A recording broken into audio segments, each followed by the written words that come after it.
Hai, kembali di channel Fir Dokumentari. Pernahkah Anda membaca sebuah cerita yang memiliki intrik politik tingkat tinggi, krisis ekonomi global, kecemburuan saudara yang berujung pada percobaan pembunuhan, fitnah di istana? Selamat datang di Fir Dokumentari. Hari ini kita tidak sekadar membaca cerita pengantar tidur. Kita akan membedah sebuah cetak biru kehidupan. Dalam Al-Quran, ada satu surat yang berdiri sendiri sebagai sebuah narasi utuh dari awal hingga akhir. Allah menyebutnya sebagai Ahsanul Qasyas, sebaik-baiknya kisah. Mari kita singkirkan sejenak pemahaman klasik yang hanya berfokus pada ketampanan fisiknya. Surah Yusuf adalah sebuah studi kasus kelas dunia tentang psikologi dan kepemimpinan. Dalam kajian sastra modern, ada teknik penceritaan tingkat tinggi yang disebut ring composition. Kisah Nabi Yusuf memiliki desain struktur cincin yang sangat presisi. Di awal kisah, Nabi Yusuf bermimpi melihat 11 bintang, matahari, dan bulan bersujud padanya. Ini adalah visi masa depan yang luar biasa,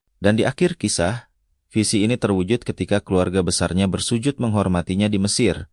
Awal yang bertemu dengan akhir dalam kesempurnaan narasi. Nabi Yusuf dibuang ke dalam dasar sumur yang gelap. Ini berpasangan sempurna dengan fase ketika beliau dimasukkan ke dalam penjara bawah tanah Mesir. Titik baliknya adalah ketika beliau mulai menafsirkan mimpi dari dalam penjara, itulah saat roda nasib berbalik dari penderitaan menuju kekuasaan. Apa percikan api yang membakar seluruh epik ini? Jawabannya adalah hasad atau dengki, penyakit tertua dalam peradaban manusia yang sangat berbahaya. Saudara-saudara Yusuf melihat ayah mereka lebih mencintai Yusuf, muncul rasa kalah, berubah menjadi iri hati, dan meledak menjadi permusuhan terbuka. Al-Quran memandang hasad sebagai akar kerusakan.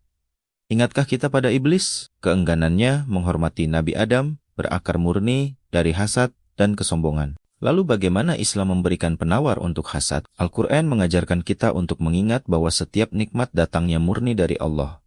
Kedua, berlindung kepada Allah dari keburukan orang dengki. Dan ketiga, fokus pada menumbuhkan rasa syukur dalam setiap keadaan hidup kita. Pemimpin besar jarang lahir dari kenyamanan. Krisis dan penderitaan adalah ruang tempat Allah membentuk mentalitas seorang. Pemimpin besar seperti Nabi Yusuf, ketika Mesir dihadapkan pada ancaman krisis pangan, raja tidak mencari penjilat. Dia mencari seseorang dengan rekam jejak integritas dan kompetensi yang teruji. Nabi Yusuf memiliki dua modal utama, hafiz yang berarti berintegritas dan alim yang berarti kompeten. Inilah standar emas kepemimpinan modern. Langkah pertama beliau adalah foresight, membaca masa depan. Beliau melakukan apa yang hari ini kita sebut sebagai economic forecasting atau perakiraan ekonomi. Langkah kedua adalah menciptakan buffer stock selama 7 tahun masa subur. Beliau menyimpan surplus hasil panen besar-besaran untuk masa depan. Jeniusnya,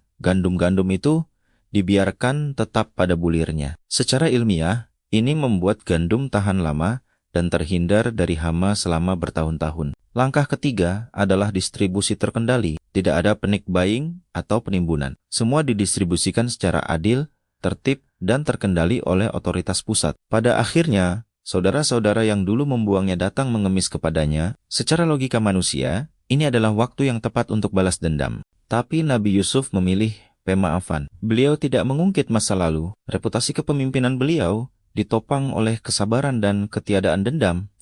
Pola ini berulang. Nabi Muhammad mengucapkan kalimat pemaafan yang persis sama saat Fatu Makkah.